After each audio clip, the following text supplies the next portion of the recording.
지난 4월 초에 제가 베드로전서 3장 1절에서 7절 말씀을 가지고 가정과 결혼 시리즈 설교를 행하면서 남편과 아내의 행동 지침이라고 하는 그와 같은 제목을 통해서 이미 1절에서 7절 말씀을 강해를 했습니다. 그래서 오늘은 제가 1절부터 7절을 다 읽지 않았고 1절에서 4절에 나와 있는 말씀만 읽었는데 1절에서 4절에 나와 있는 말씀은 우리 자매님들에 대한 말씀이거든요. 그래서 목사가 남자니까 우리 자매님들에 대해서만 다시 한번 무언가를 이야기하려고 또 이 말씀을 꺼내들었나 보다 이렇게 생각하지 마시고 오늘은 남자든 여자든 예수 그리스도 안에 들어와 있으면 누구나 다 예수님의 신부가 됩니다. 그러니까 예수님이 남자시고 우리 남자라 해도 예수님의 신부가 돼요. 그래서 예수님의 신부된 자로서 우리가 하나님께 대한 찬양을 이 땅에서 보이면서 살아야 되는데 어떻게 살아야 될 것인가, 이 내용을 여러분과 함께 나누려고 합니다. 1절 가서 보니까 아내들아 이와 같이 너희도 너희 남편에게 복종하라.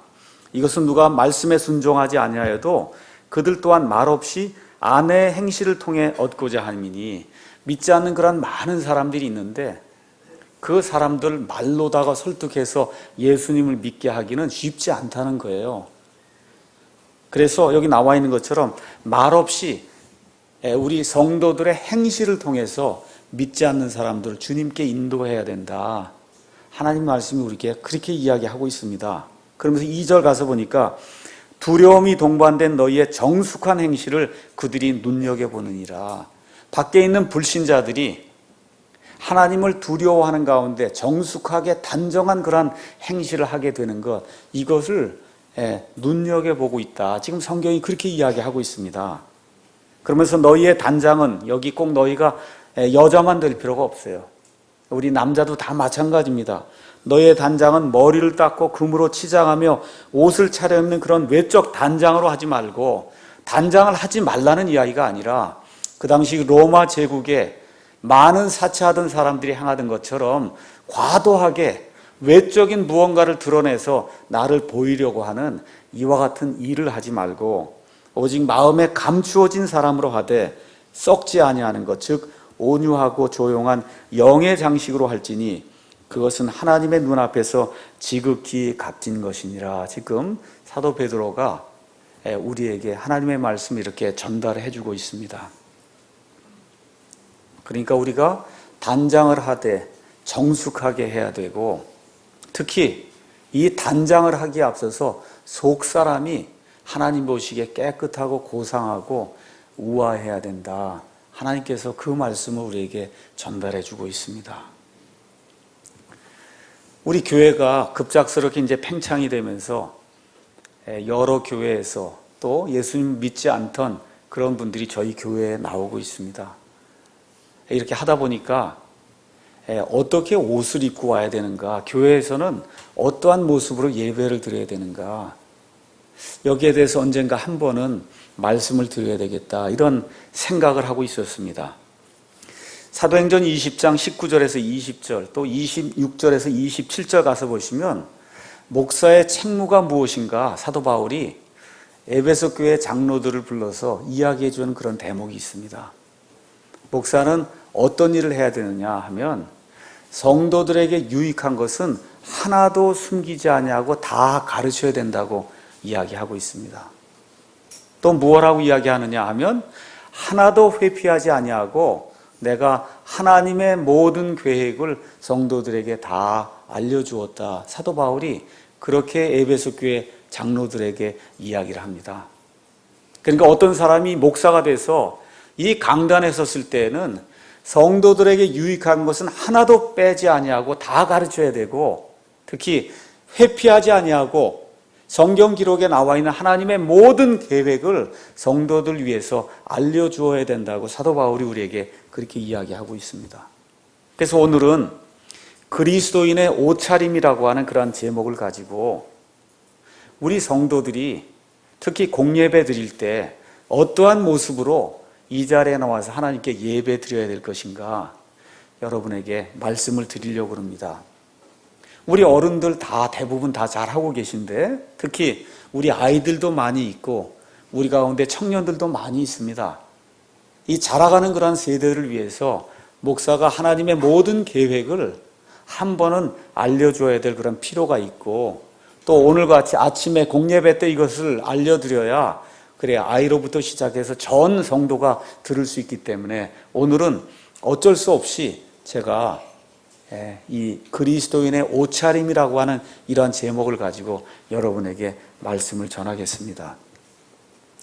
말씀 전하기에 앞서서 제가 염려가 돼서 먼저 말씀을 드립니다. 제가 오늘 드리는 말씀이 어떤 특정한 사람의 어떤 특정한 옷 모습이나 신발 신는 거나 이와 같은 그 태도를 놓고 제가 말씀을 드리는 게 전혀 아닙니다.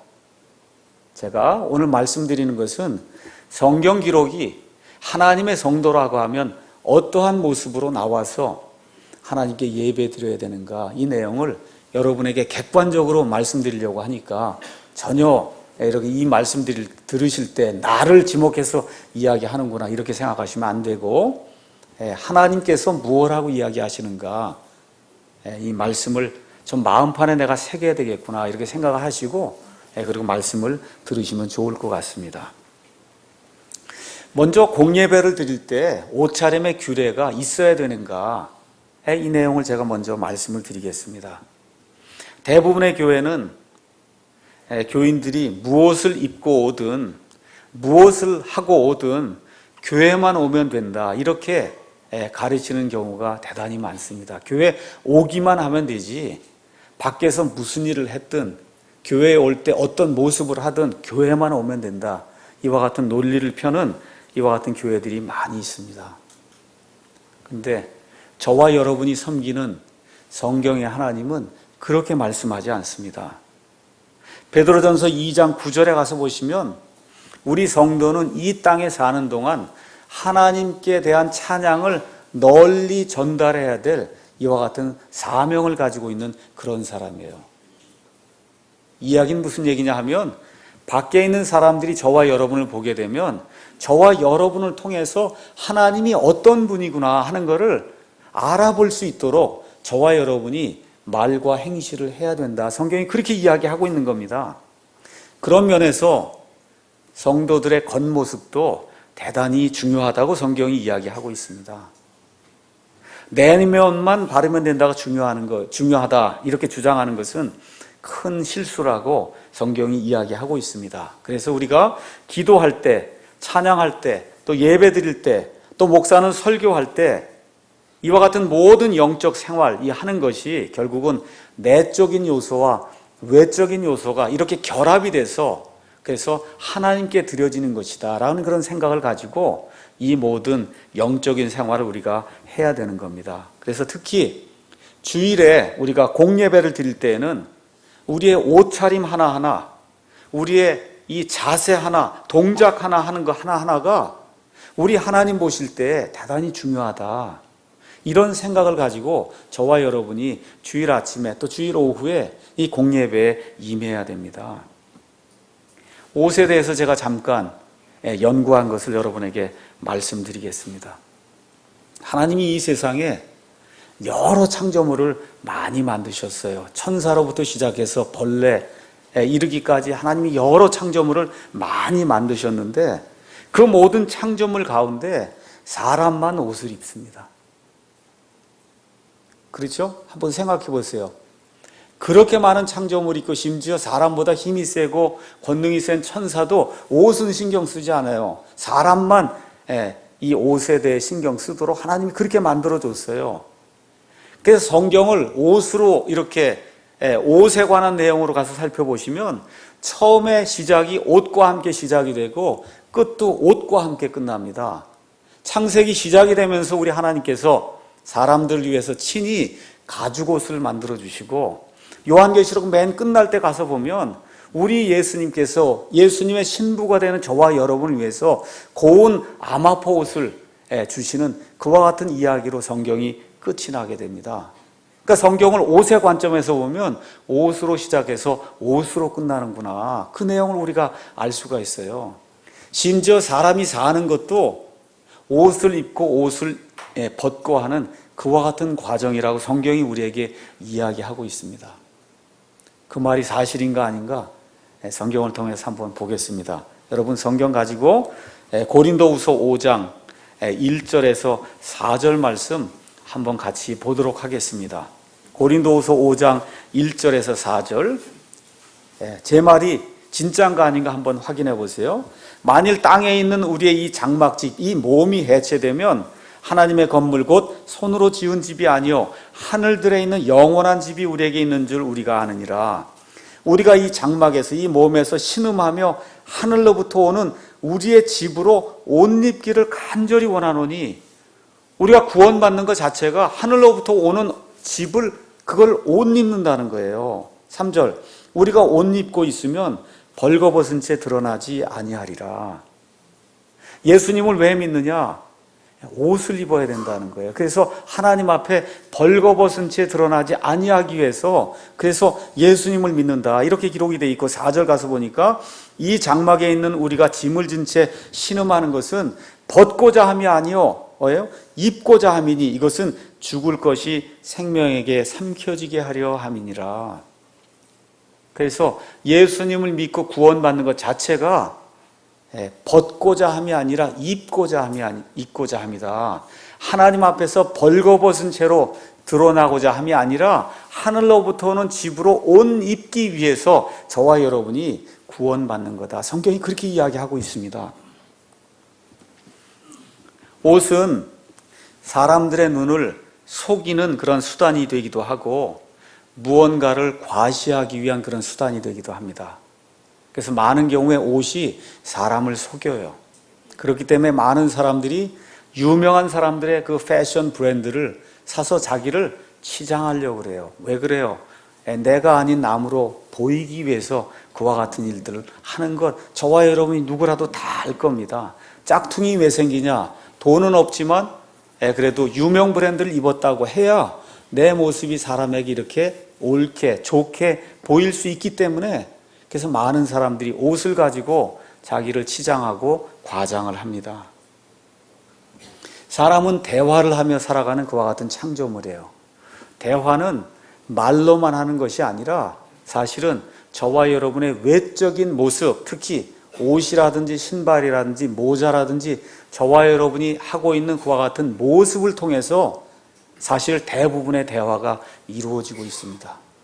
어떤 사람이 어떻게 옷을 입고 어떤 모습으로 나타나느냐, 이것만 딱 보면 벌써 그 사람이 남자인지 여자인지 나이가 많은지 나이가 적은지, 이 사람이 기품이 있는 사람인지 교양이 있는 사람인지 없는 사람인지 말을 하지 않아도 이미 그 사람의 옷을 통해서 저와 여러분이 이미 대화를 하고 있는 겁니다.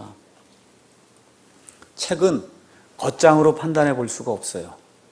겉장 보고 책을 판단해 보지 못합니다. 그렇지만 많은 경우 사람은 사람이 입고 있는 그 옷을 통해서 이 사람이 어떤 사람인지 금방 알 수가 있습니다.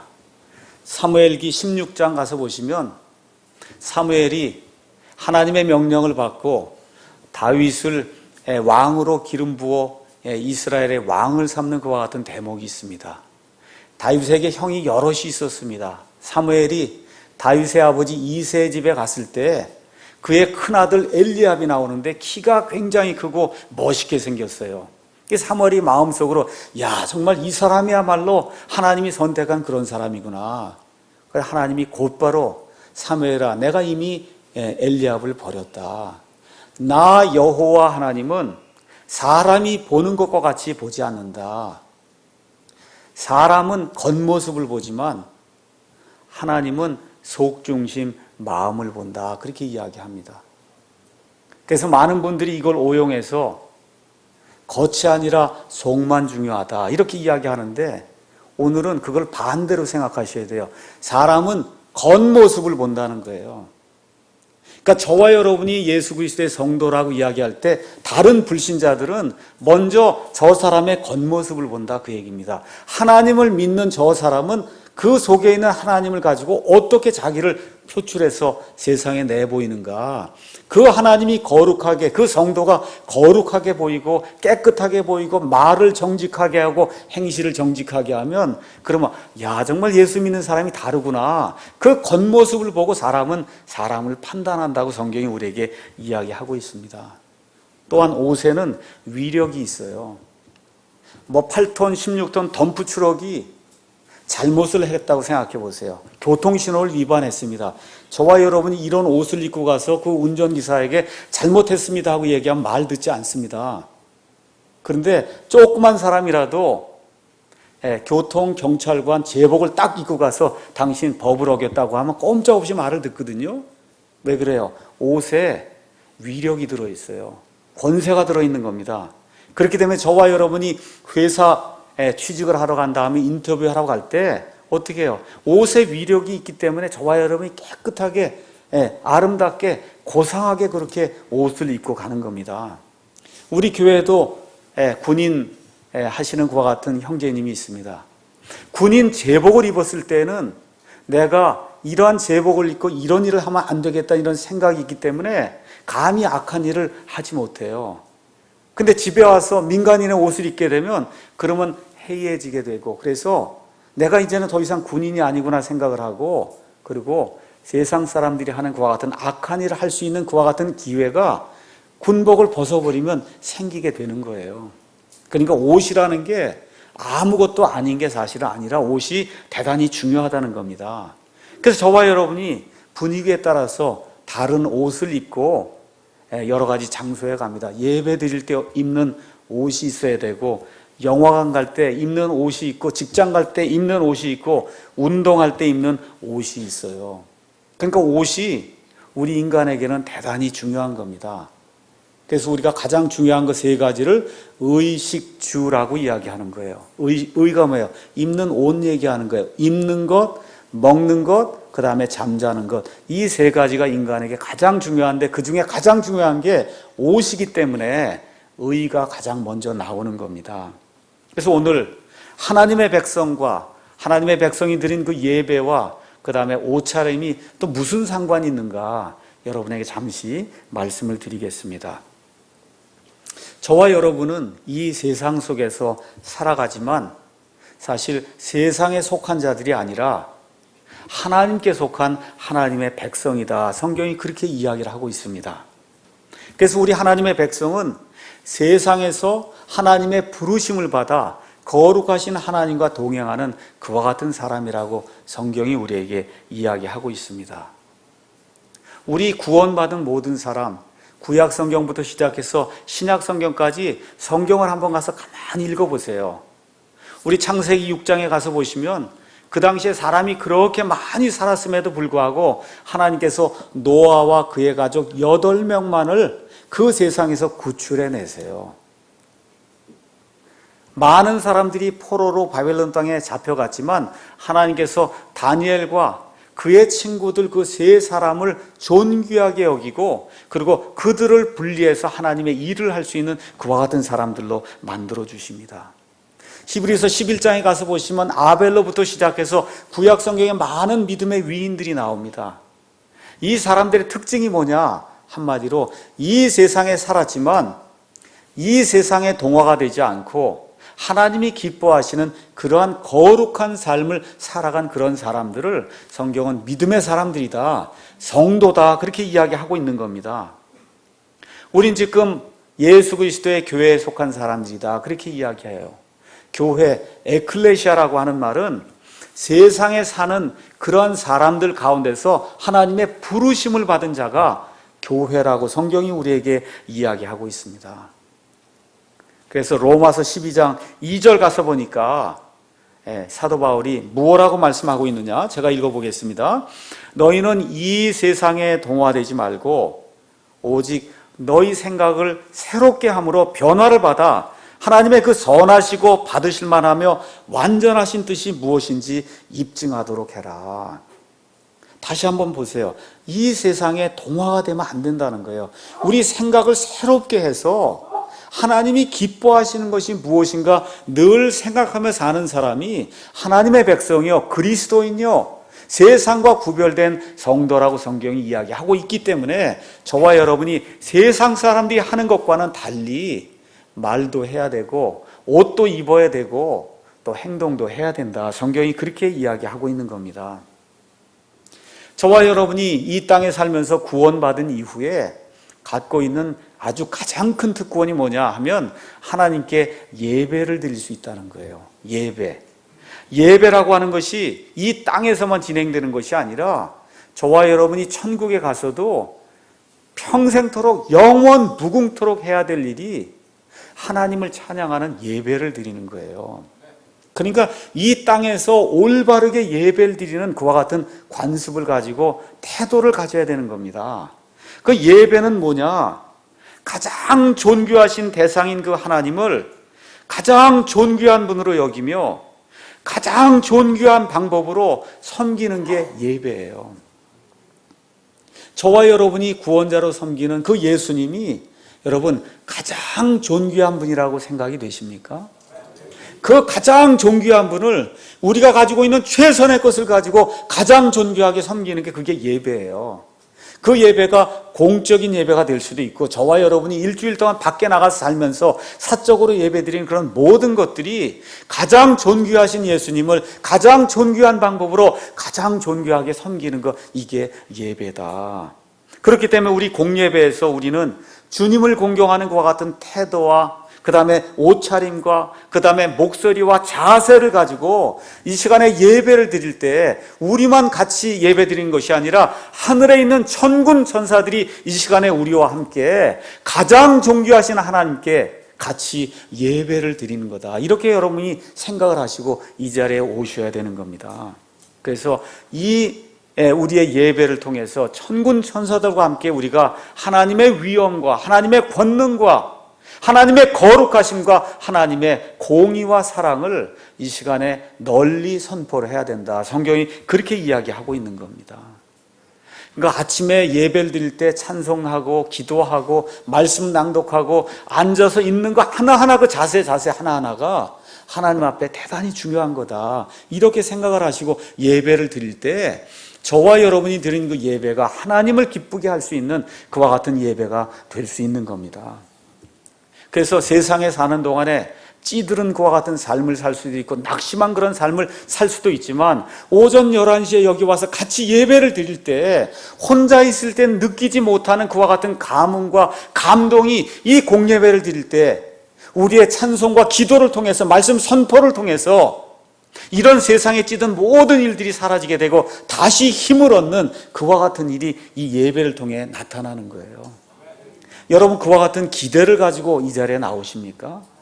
이 세상에서 내가 낙심했지만 내가 오늘 가서 우리 성도들과 함께 나의 최선을 다해서 하나님께 예배를 드리게 될 때 하나님께서 나를 위로해 주시고 나의 문제를 해결해 주시며 그래서 이 일을 통해서 내가 기쁨을 받을 수 있다는 이런 생각을 가지고 이 자리에 와야 된다고 성경이 이야기하고 있는 겁니다. 그렇기 때문에 우리 인간으로서 이 땅을 사는 동안에 가장 중요한 일이 뭐냐? 공예배에 참여하는 거예요. 공예배에 참여해서 하나님께 예배 드리는 것이 가장 중요하다. 성경이 그렇게 이야기를 하고 있습니다. 자, 그러면 어떻게 예배를 드려야 되느냐? 뭐 여러 가지가 있겠지만 제가 3가지만 여러분에게 옷차림하고 관련해서 말씀을 드리겠습니다.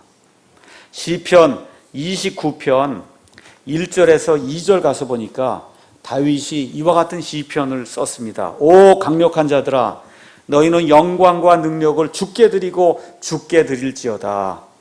2절 다 같이 읽겠습니다. 주의 이름에 합당한 영광을 그분께 드리며 거룩함의 아름다움으로 주께 경배할지니라. 이 자리에서 저와 여러분이 예배 드릴 때는 여호와라고 하는 스스로 존재하시는 그 하나님, 그 하나님의 이름에 합당한 영광을 드려야 되고 어떻게 예배를 드려야 되냐? 거룩함의 아름다움으로 예배를 드려야 된다. 성경이 그렇게 이야기하고 있어요. 그러니까 저와 여러분이 공예배에 참여할 때는 내가 거룩하신 하나님 앞에 거룩함의 아름다움을 가지고 이 하나님께 예배를 드려야 된다는 이와 같은 엄중한 심정을 가지고 이 자리에 나와야 된다고 성경이 이야기를 하고 있는 겁니다. 내 자세 하나, 동작 하나, 그 다음에 옷차림 하나, 말하는 것, 노래하는 것, 기도하는 것, 성경 말씀 낭독하는 것, 목사는 설교하는 하나하나가 정말 하나님 보시기에 거룩한 건가 염두에 두고 저와 여러분이 하나님 앞에 예배를 드려야 된다는 거죠. 그래서 이 거룩함은 한마디로 뭐냐? 속된 세상과 구별되는 것이 거룩한 거다. 성경이 그렇게 이야기하고 있습니다. 다시 말씀드려 세상 사람들이 행하지 않는 깨끗하고 두려운 마음을 가지고 우리의 옷차림 하나하나까지 신경을 써서 하나님 앞에 예배 드려야 된다고 성경이 우리에게 이야기하고 있는 겁니다. 또 어떻게 예배를 드려야 되느냐? 가장 좋은 것을 가지고 와서 예배를 드려야 된다고 성경이 우리에게 이야기하고 있습니다.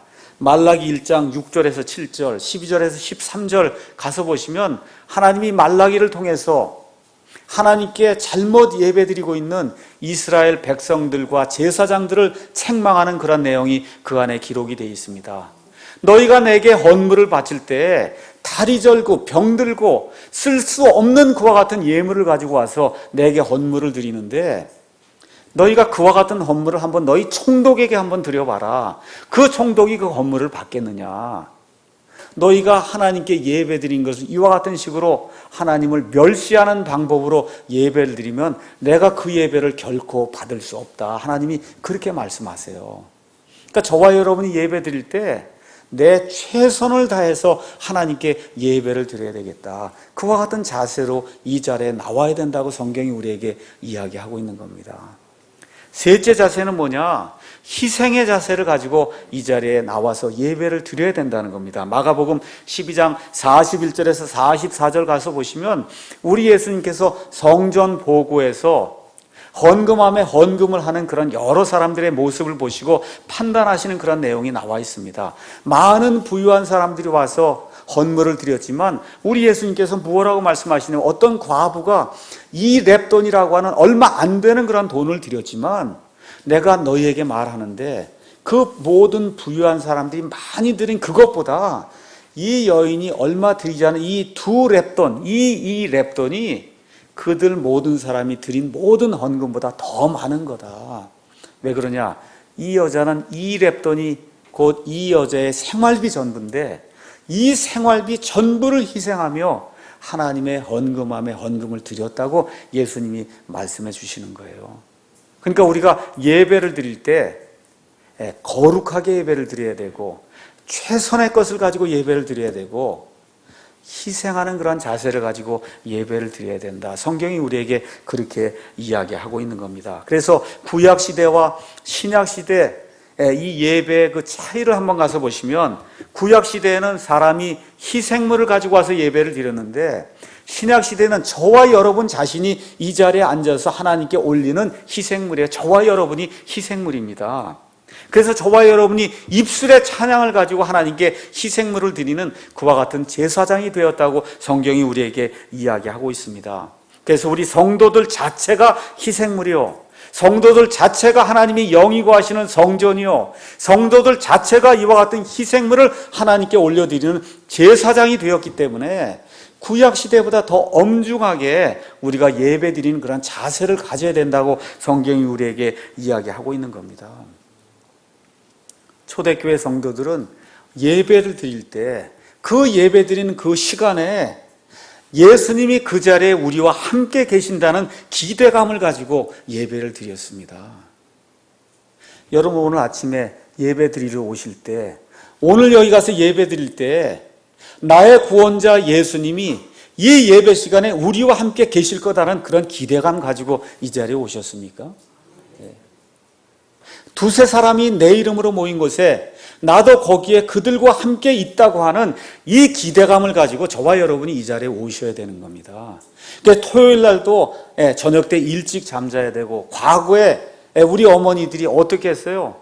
새 돈을 다리미질까지 해갖고 그래서 그걸 갖다 헌금하도록 한 그와 같은 게 단순히 그게 어떤 외적인 것을 나타내는 것이 아니라 그 마음속에 하나님을 사랑하기 때문에 돈까지 빳빳하게 다려서 이 헌금통에 넣으려고 하는 그와 같은 마음을 가졌던 겁니다. 이런 거 무시하지 마시고 저와 여러분이 깊이 한번 생각을 하셔야 된다, 그 얘기입니다. 그래서 하나님은 소멸시키는 분이기 때문에 그래서 거룩한 마음으로 두려운 마음으로 하나님께 예배 드려야 된다고 히브리서 12장 28절에서 29절이 우리에게 이야기를 하고 있습니다. 자, 그러면 이제 예배 복장에 대해서 여러분에게 잠시 말씀을 드리겠습니다. 어제도 우리 교회에서 결혼식이 있었습니다. 결혼식에 초대를 받은 사람이 추리닝 입고 운동화 신고 슬리퍼 신고 그렇게 갈 수 없겠죠. 그렇게 가면 그 사람에 대한 모욕이 되는 거 아닙니까? 그렇죠? 정말 그 신랑 신부를 사랑하면 내가 가지고 있는 최선의 것을 가지고 가서 입고 가서 그 사람들 결혼하는 걸 축하해 줘야 되는 거예요. 심지어 결혼하는 것도 우리가 그런 식으로 해야 되는데 교회에 예배 드리러 올 때는 그 이상이 돼야 된다는 거 너무 당연한 이야기 아닙니까? 제가 여러분에게 엄청나게 어려운 거를 이렇게 말씀드리는 게 아니라 너무 쉬운 이야기를 하는 거예요. 결혼식장 갈 때 그 이상은 내가 하려고 노력을 해야 된다. 제가 여러분에게 그렇게 말씀드리는 겁니다. 특히 우리 여성들은 복장에 신경을 좀 써야 됩니다. 복장에 신경을 써야 돼요. 성경을 가셔서 여러분이 읽어보시면 남자에 대해서 복장을 이렇게 하라 하는 얘기는 거의 없습니다.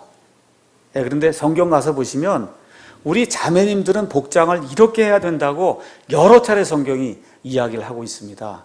오늘 읽은 말씀 가서 보니까 뭐라고 되어 있냐, 두려움이 동반된 너희의 정숙한 행실. 1차적으로 여기 너희는 자매님들을 가리키거든요. 그래서 두려움이 동반된 정숙한 행실을 해야 되고 과도하게 치장을 하면 안 된다. 속사람의 조용한 그런 영을 가진 그런 사람이 돼야 된다고 1차적으로 우리 자매님들에게 이야기를 해주고 있고, 그 다음에 디모데전서 가서 잠깐 보겠습니다. 디모데전서 2장 9절에 가서 보면 사도 바울이 또 무엇라고 이야기하느냐, 또한 이런 식으로 여자들도 단정한 옷으로 자기를 꾸미되 얌전하게 맑은 정신으로 하고 장식한 머리나 금이나 진주나 값비싼 옷으로 하지 말며 오직 선한 행위를 하기를 원하노라. 사도 바울이 지금 그렇게 이야기를 하고 있습니다. 가서 보니까 자매님들에 대한 복장 이야기는 성경에 상당히 많이 나옵니다.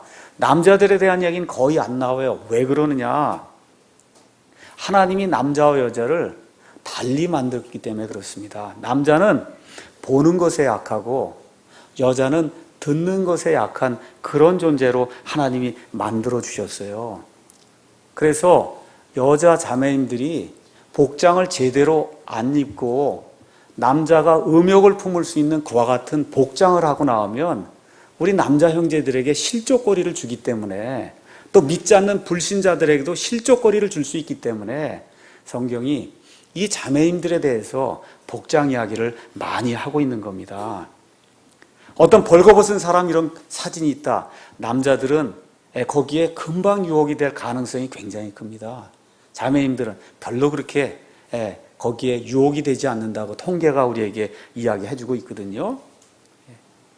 그래서 이와 같은 것들을 잘 보시면서 특히 우리 자매님들이 여기 나와 있는 것처럼 정숙하게, 단정하게, 또 얌전하게 옷을 입는 그런 자매님들이 되었으면 좋겠다는 그런 말씀을 제가 드리고 싶습니다. 또한 이와 같은 구절들을 또 오용해갖고 우리 자매님들은 화장해서는 안 되고 또 귀걸이해서 안 되고, 그렇죠? 뭘 해서 안 되고 장식품을 사용해서 안 된다, 이렇게 주장하는 것 자체도 또 어불성설이에요. 왜 그러냐 하면 심지어 우리 예수님도 예수님의 신부가 되는 우리들을 고운 암화포로 아름답게 장식해 주신다고 요한계시록 19장이 이야기를 하고 있습니다. 또 시편 45편 13절에서 14절 가서 보시면, 거기 가서 보시면 메시아와 그 다음에 메시아의 신부에 대한 그와 같은 모습이 나오는데, 그 메시아 신부를 아름답게 장식한 그와 같은 모습이 그 안에 기록이 되어 있습니다. 그러니까 우리 자매님들이 아름답게 정숙하게 단정하게 이렇게 치장하는 것은 얼마든지 해야 되는 거고 또 사실은 마땅히 그렇게 해야 되는 겁니다. 그런데 누가 보기에도 이건 과도하다 하는 것은 하면 안 된다고 성경이 우리에게 이야기하고 있는 겁니다. 다시 말씀드려 단정하게 차려입는 것 그 이상으로 외적인 것에 가치를 두려고 하면 그럼 그 사람은 내적인 사람이 연약하다는 것을 보여주는 거기 때문에 그렇게 하지 말라고 성경이 이제 이야기하고 있습니다. 그래서 우리 자매님들에 대해서 이 복장에 대해서 이야기하면서 세 가지 중요한 말이 나오기 때문에 여러분에게 말씀드리겠습니다. 첫째는 단정해야 된다는 겁니다. 둘째는 정숙해야 된다는 겁니다. 셋째는 얌전해야 된다 이렇게 되어 있는데 이 얌전하다고 우리가 번역을 했는데 영어로 가서 보시면 shamefacedness 이렇게 이제 되어 있습니다. 이건 뭐냐 하면 부끄러움을 느끼는 얼굴을 가지고 있는 그런 모습, 그러니까 부끄러움을 느낄 줄 아는 그와 같은 여자들이 돼야 된다. 성경은 지금 그렇게 이야기하고 있는 거예요. 그러니까 저와 여러분이 특히 우리 자매님들이 옷을 입을 때 정말 남들에게 피해를 주지 않고 그래서 남들에게 정말 덕을 끼칠 수 있는 그와 같은 복장을 해야 된다. 성경이 그렇게 이야기하고 있습니다. 다시 한번 제가 말씀드리지만 이 말씀은 우리 자매님들에게만 드리는 게 아니에요. 우리 남자 형제님들도 예수님의 신부입니다.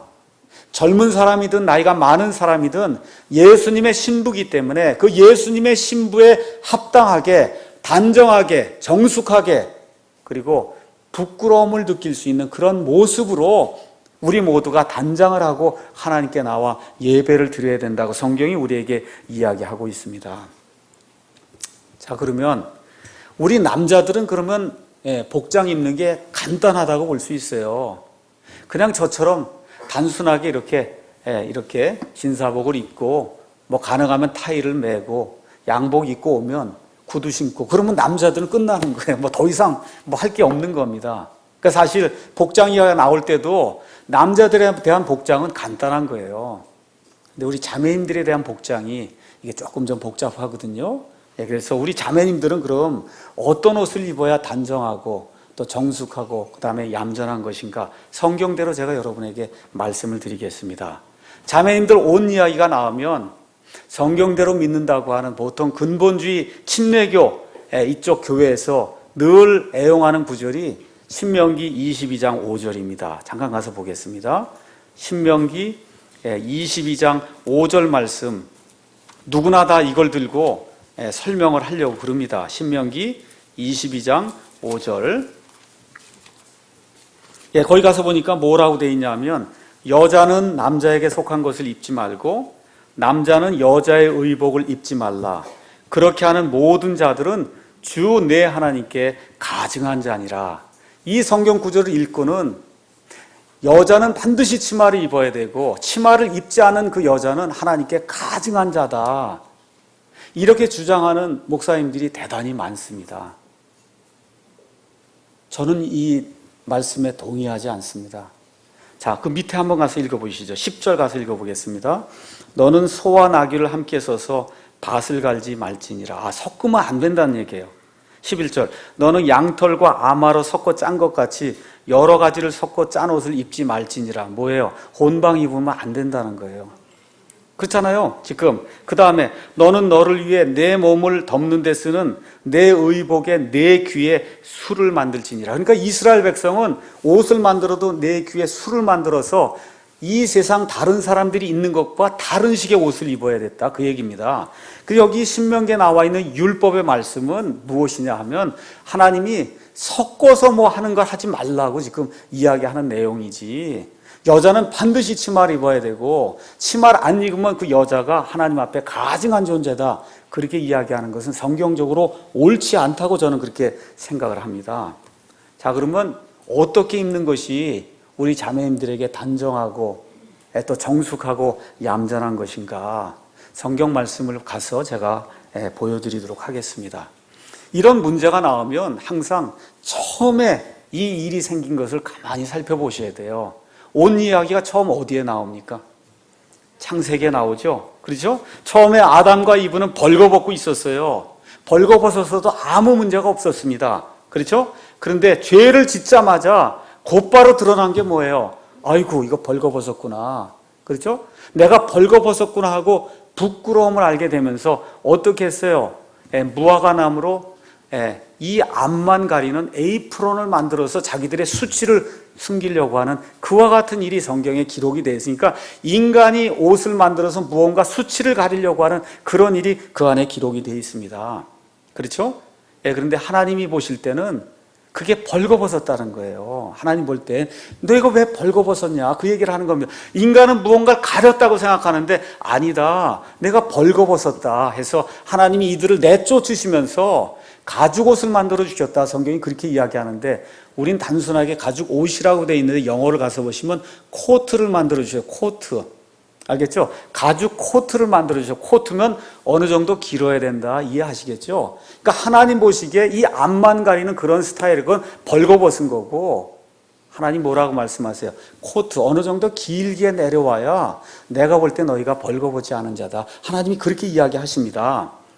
그러면 금방 저와 여러분이 안에 어느 정도까지 내려와야 벌거벗은 게 아닙니까? 이렇게 생각이 될 거 아니에요. 우리 하나님 그것도 답을 주셨습니다. 우리 출애굽기 28장 가서 보겠습니다. 출애굽기 28장 42절 가서 보시면 하나님의 제단에 들어가서 하나님의 일을 수행하는 제사장들의 그 의복을 하나님이 직접 제정을 해주시면서 42절에 또 그들을 위하여, 그들이 제사장이거든요. 제사장들을 위하여 아마로 반바지들을 만들고 그것들이 허리에서부터 넓적다리에 이르게까지 하여 그들의 벌거벗음을 덮게 할지니라. 그러니까 벌거벗음을 덮어야 제사장이 제단에 가서 하나님의 일을 할 수 있는데 어디까지 내려오는 반바지를 입어야 되냐? 이 무릎까지 내려와서 허벅지가 보이지 않는 그와 같은 반바지를 입어야 하나님의 일을 할 수 있다. 그래야 벌거벗음이 드러나지 않는 거라고 우리 하나님이 이야기를 해주세요. 자, 또 한 구절 보도록 하겠습니다. 이사야서 말씀 보겠습니다. 47장 1절에서 3절 말씀 보겠습니다. 이사야서 47장 1절에서 3절도 벌거벗음이 어떤 것을 기준으로 벌거벗음이라고 이야기하는지 우리에게 이야기해주고 있습니다.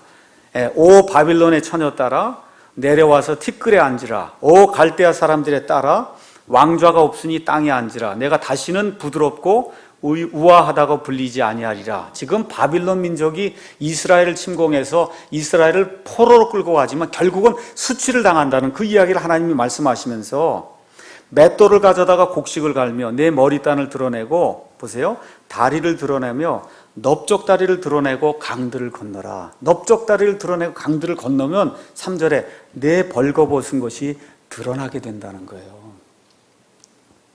무슨 얘기인지 여러분 이해하시겠죠? 그러니까 하나님이 요구하시는 그 벌거벗었냐 벌거벗지 않았냐의 그 기준은 넓적다리가 보이지 않는 거다. 성경이 그렇게 이야기를 해주고 있는 겁니다.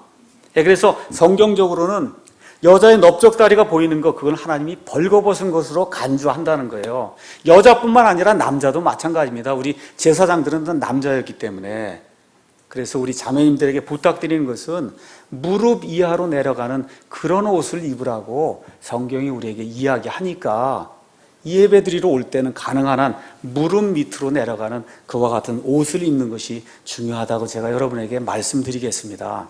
자, 그러니까 다시 말씀드려서 쉽게 얘기하면 미니스커트는 안 된다는 거예요. 예배 드리러 올 때는 아주 간단한 겁니다. 다시 말씀드려, 우리가 교회에서 교제를 나누거나 할 때 앞에 있는 남자 형제, 목사든 성도든 상관없어요.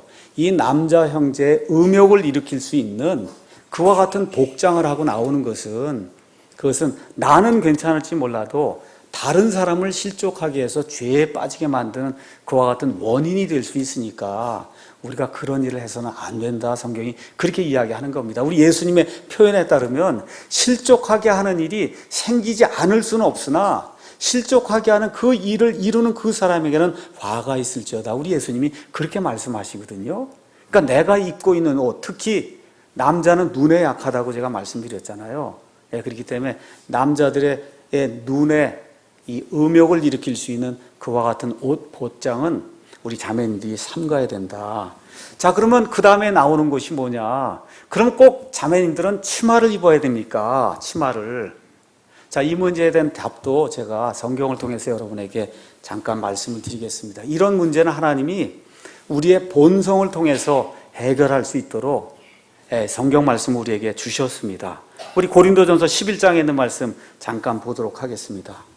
고린도전서 11장에는 남자와 여자의 머리 이야기가 나옵니다. 남자는 머리를 길게 하면 안 되고 여자는 머리를 짧게 하면 안 된다. 그렇게 지금 이야기하면서 여기 11장 14절에 남자가 긴 머리를 가지면 그것이 그에게 수치가 되는 것을 본성 그 자체도 너희에게 가르치지 아니하느냐. 남자가 길게 장발하고 이 밑에까지 내려오는 그러한 여자와 같이 긴 머리를 하면 본성 자체도 그건 수치거리라고 이야기하지 않느냐. 지금 그렇게 이야기한다는 거예요.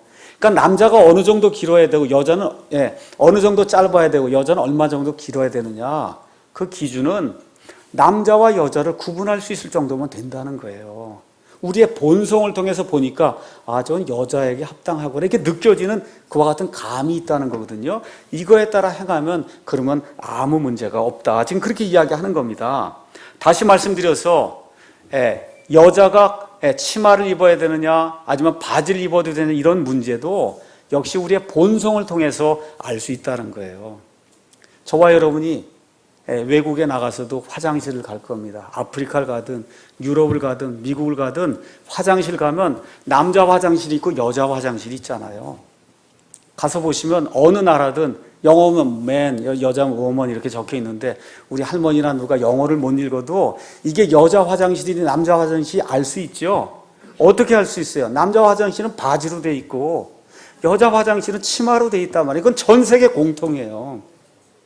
전 세계 공통.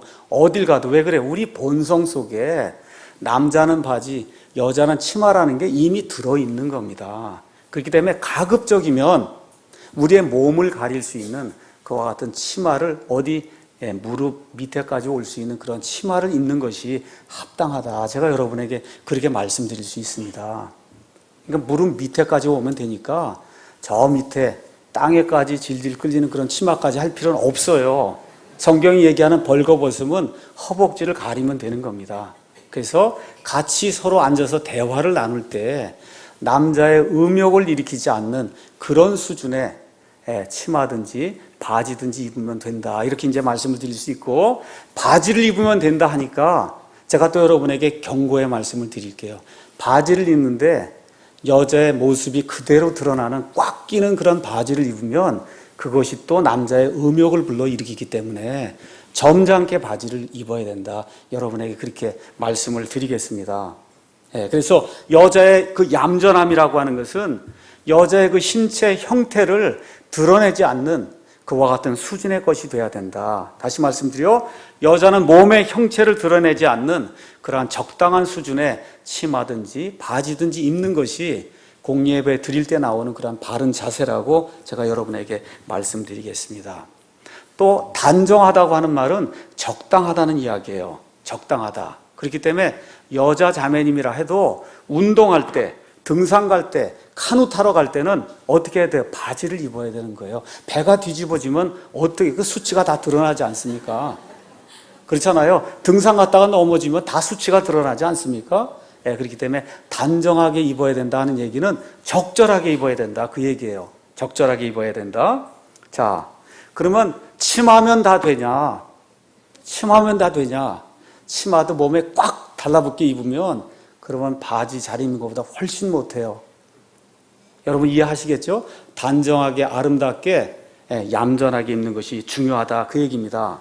그래서 남자는 양복을 입고 여자는 치마를 입으면 또 영적인 사람인가 이렇게 판단하면 안 됩니다. 어떤 사람이 우리 자매님이 여기 교회에 왔는데 바지를 입고 왔어요.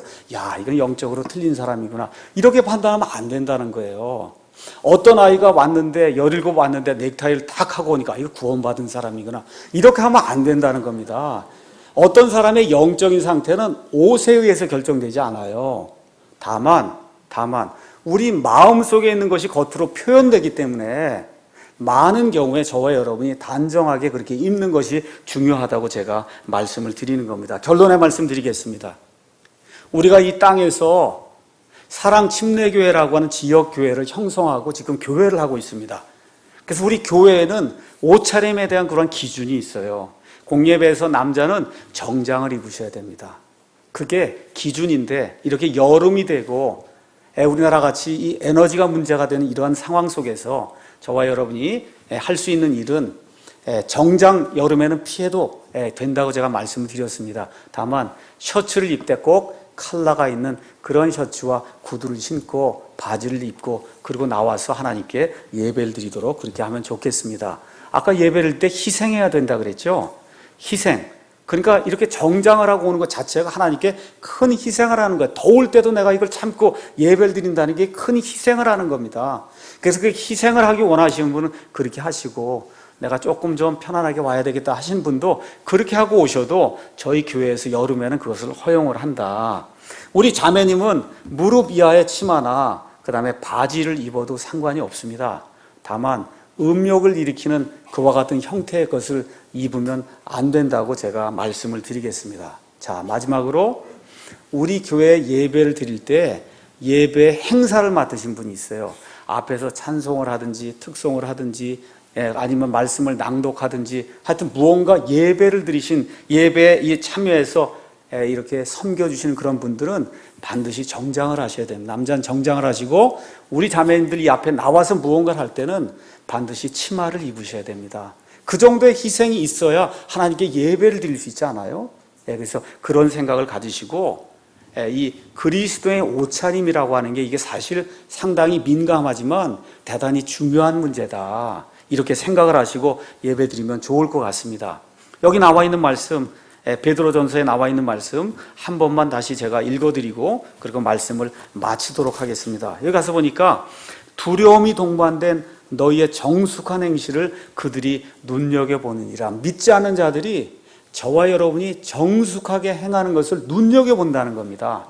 그래서 남자든 여자든 나이가 많든 적든 심지어 아이들까지도 하나님 앞에 예배를 드릴 때는 단정함과 정숙함과 그 다음에 얌전함이 이렇게 컴바인이 돼서, 그래서 정말 이 사람들 보니까 세상 사람들과 다르구나, 이 사람들이 섬기는 그 하나님은 깨끗하고 거룩한 분이구나 하는 그런 것이 우리의 옷차림과 우리의 말을 통해서 세상 사람들에게 전달되도록 하는 것, 그것이 이 땅에 사는 우리 그리스도인의 의무요 책무라고 하는 그런 사실을 기억하고, 조금 좀 어렵고 힘이 든다 하더라도 하나님을 기쁘게 하기 위해서 내가 단정하게 하고 나와서 예배를 드려야 되겠구나. 밖에 나와서 직장 생활을 할 때도 내가 예수님을 믿는 사람으로 조금 정숙하게 단정하게 하나님의 영광이 되는 그와 같은 옷차림을 해야 되겠구나. 이렇게 하고 저와 여러분이 우리의 가진 것을 희생하게 될 때 우리 하나님께서 하늘에 더 좋은 것으로 우리에게 충만하게 채워줄 줄로 믿습니다. 네, 기도하겠습니다.